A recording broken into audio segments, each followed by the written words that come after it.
Step 4 to protect the innocent and mediate peace. This supplement expands upon the Force and Destiny line by adding new stuff for Consulars and other characters who desire wisdom over glory.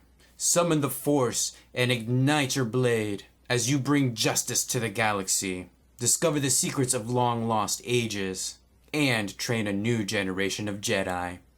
This is a review of Disciples of Harmony, a source book for Consulars. Let's dive in.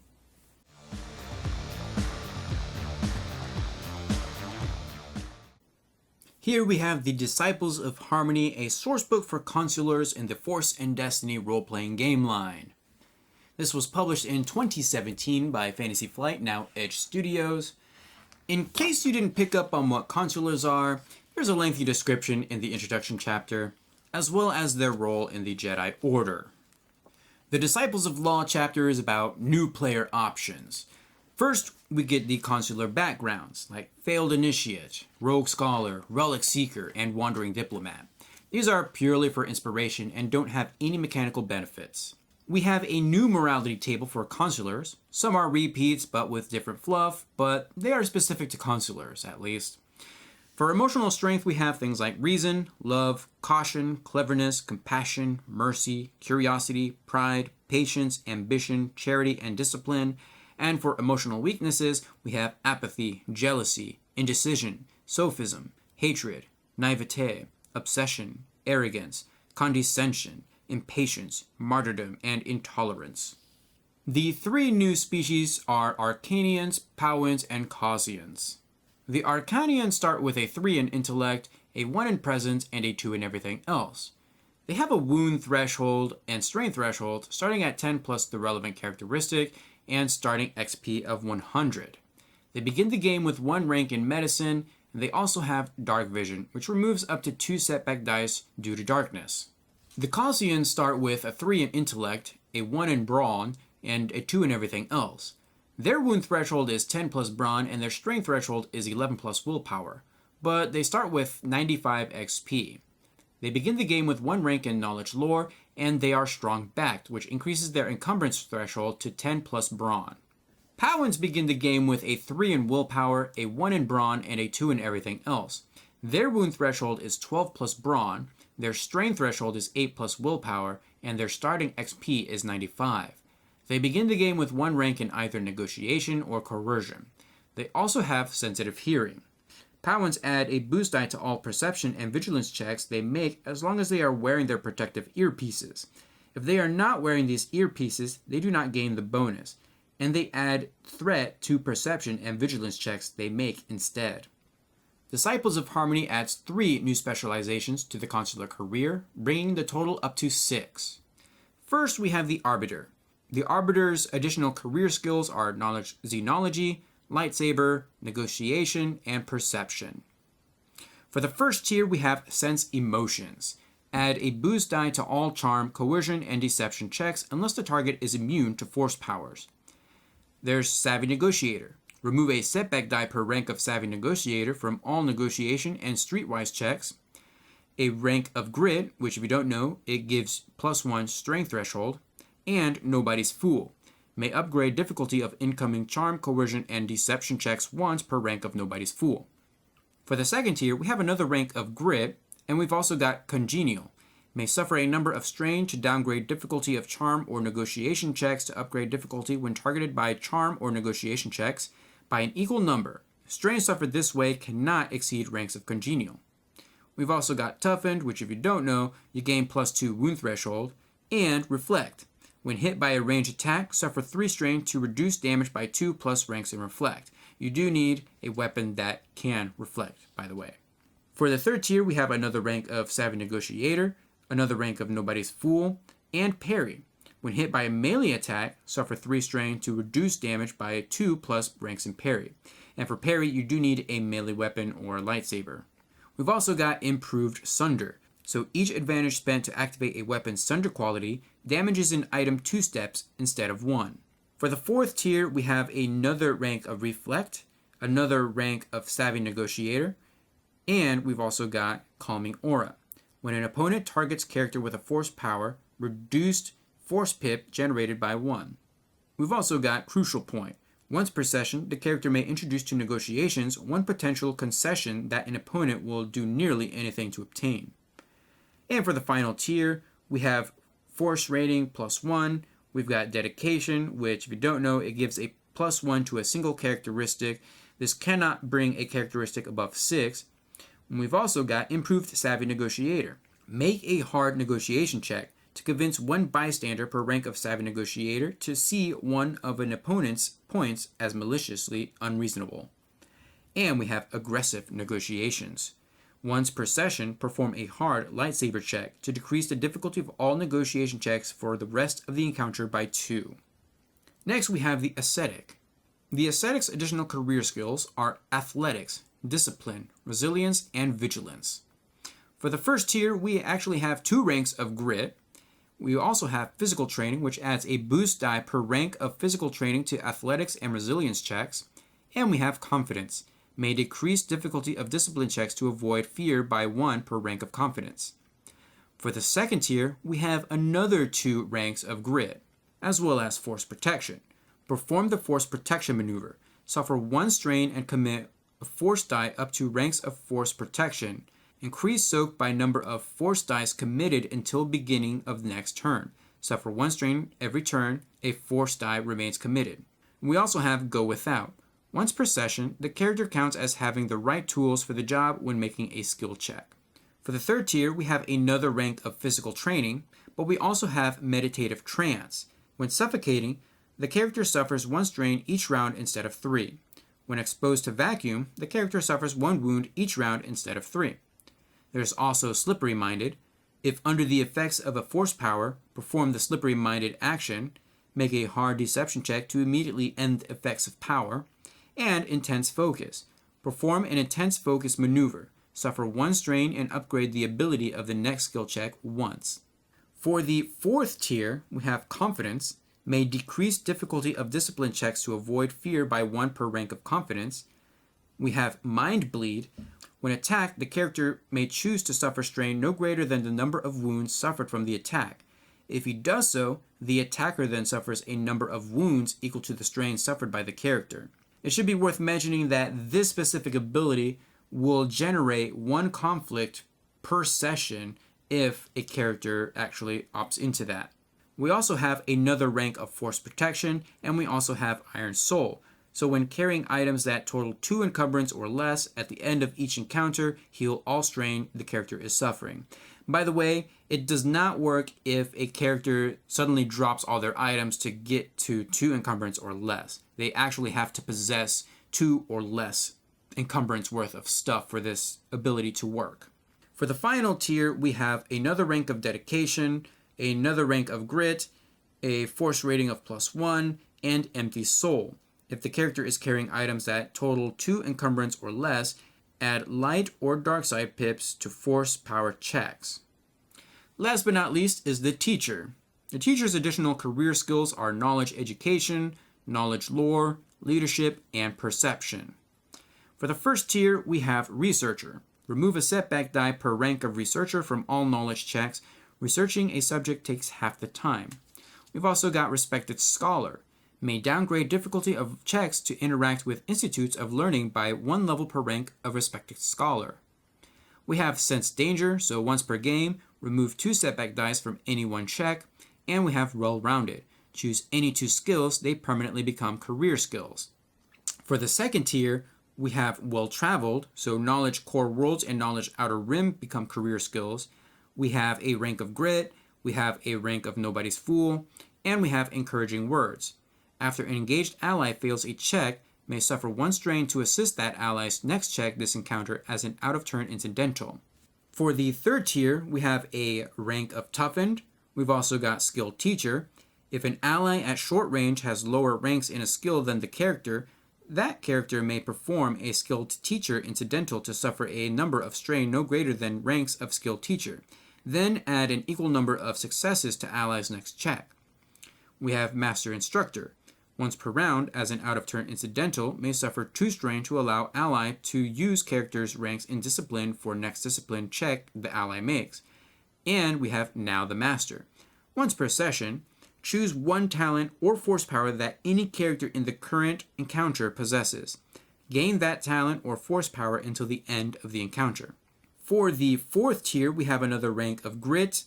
We have once a learner. As an action, suffer 4 strain and let one ally within short range increase the ally's force rating by an amount equal to the character's force rating until the end of the round. We've also got Wise Warrior. When making a combat check, may perform the Wise Warrior incidental, spend 1 destiny point, and use any characteristic for the check. We've also got Improved Wise Warrior.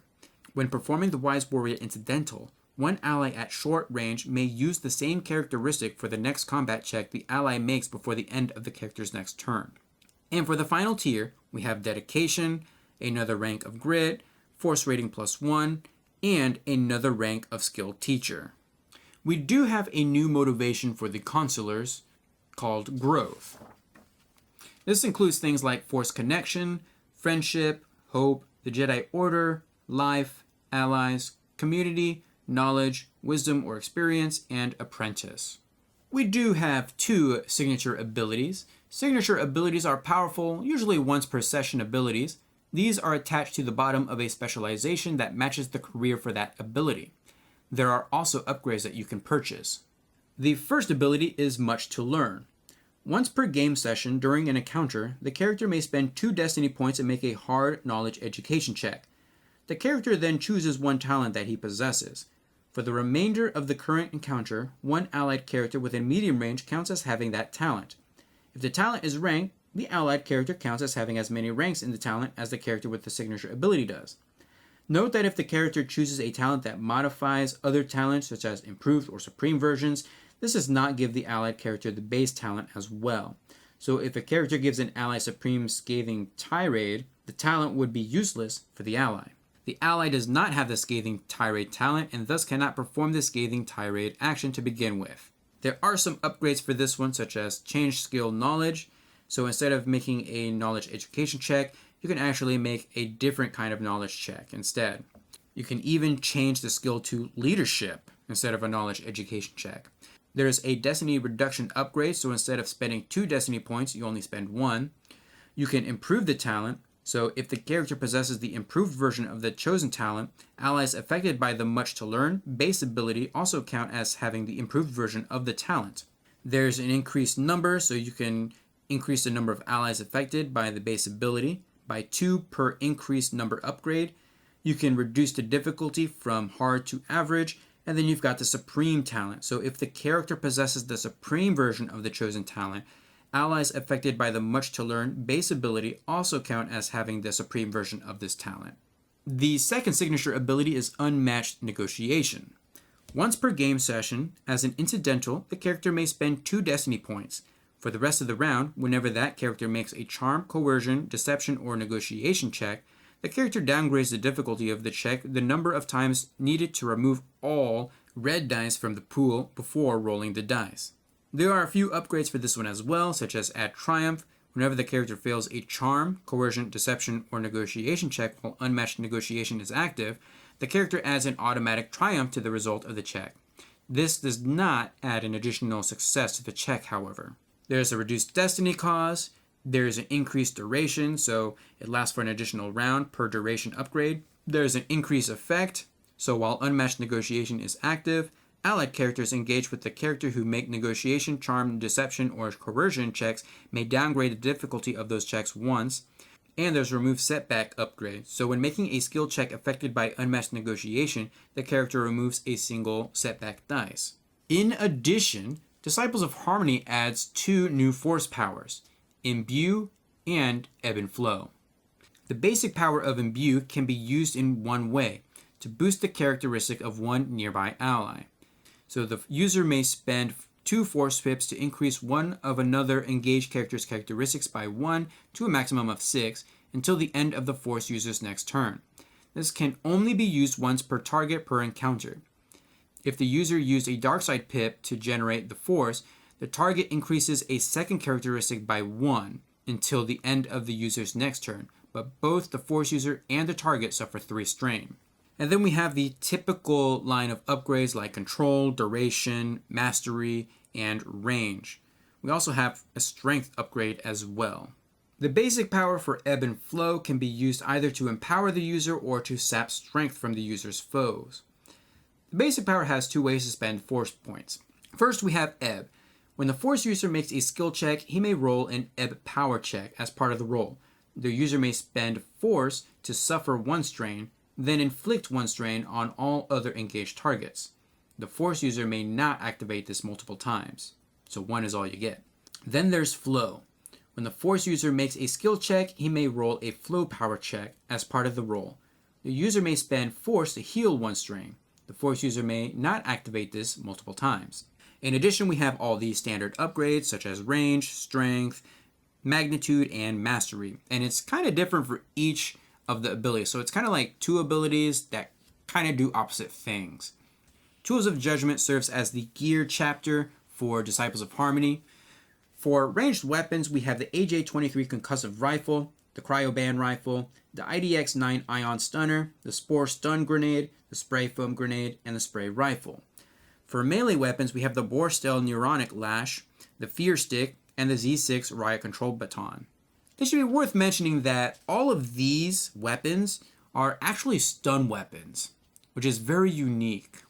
For armor, we have the Biogel suit, Formal Council armor, Individual Field Disruptor, Reflect Body Glove, and the Seascape diving suit. For equipment, we have the Zerka BC-7 Environmental Cocoon, the Camperdyne Clothing Specialist Body Glove, and the Praetorman Environmental WPR-60. We've also got the Applied Imaging B310 Micro Imager, the Delabar SDS-632 Surveillance Detector, the Fabritech 7000 Geoscanner, the Parador Enterprises Signature Scent Synthesizer, and the Suritech Foodstuffs Easy One Analyzer. We've also got the Consolidated Learning Systems Transliterator, Data Goggles, Holo Goggles, and Synoptic Teacher. And for medical equipment, we have the Anti-Shock Blanket, the Bioscan, Plasma Protein Replicator, and the Spray Plasto Cast. There's quite a few number of new droids to play around with as well, like the BD-10 Series Assay Support Droid, a BL-0 Series Non-Lethal Combat Droid, the EDV-8 Series Envoy Droid, the P2F Hostile Environment Remote, the SBD Series Assistance and Rescue Droid, the TRD-2 Sparring Droid, and the TTS-20 Series Dialectic Droid. For vehicles, we have things like the Ascendant Personnel Stealth Flyer, the Flasher Fish Personnel Watercraft, the IML-2C Aquatic Scout Ship, the AA-5M Emergency Response Vehicle, which is one of my party's favorite vehicles, the Autorun Luxury Landspeeder, like, what? Okay, sure. We have the Velic All-Terrain Explorer, the T6 Shuttle, the V-19B Dart Personnel Flyer, the Action 4 Bulk Freighter, the TL-18B Medium Transport, the Consular Class Light Cruiser, the Jedi Training Cruiser Crucible, and the Kaminoan Observation Ship. Paths to Peace serves as the GM Toolkit chapter. There is a lot of information on mentors, whether they are trainers, consultants, or even evil. There are rules for creating mentor characters, where you'll choose their training, what they were doing during the Clone Wars, and how they survived the Purge. You can choose a mentoring style, such as parental, critical, complementary, cryptic, detached, partner, or adversarial. And you can even choose a complication like physically wounded, strict, remote, no force connection, angry, afraid, attached, addict, or psychologically wounded. There are even base templates, all of which are Nemesis level, such as the trainer, the consultant, and the challenger. There is advice on using mentors in your campaign, very useful if you are playing a Force and Destiny game where the PCs are just discovering the Force. In fact, this seems like an extension of the advice given in the core rulebook. There are some mentor encounters which serve as skill checks and can be very useful for montages. There are also alternative Force traditions which can yield great benefits. Knowledge is Power is about using the knowledge skill in how to plan information, especially if the check results in failure. There are a few encounters listed featuring diplomacy, but the diplomacy rules really delve deep into crafting a scenario based on diplomacy. If it's something you want to feature heavily in your campaign, then this can be a very valuable tool. Overall, Disciples of Harmony sits about mid-tier for me. The new player options, specifically the specializations, are quite good, especially if you want to play as a more of a pacifist character. Alongside that, the new weapons are stun weapons and really lend themselves to the pacifism themes here. Then there's the two new force powers, one of which is a force rating 2 and is a little bit of a lesser version of the battle meditation force power. A good source book for anyone who wants to play as a support character or as a pacifist or just a consular in general. That's going to do it for this video. Feel free to leave a comment down below. Give this video a huge thumbs up to support this series, and I will see you guys in the next video.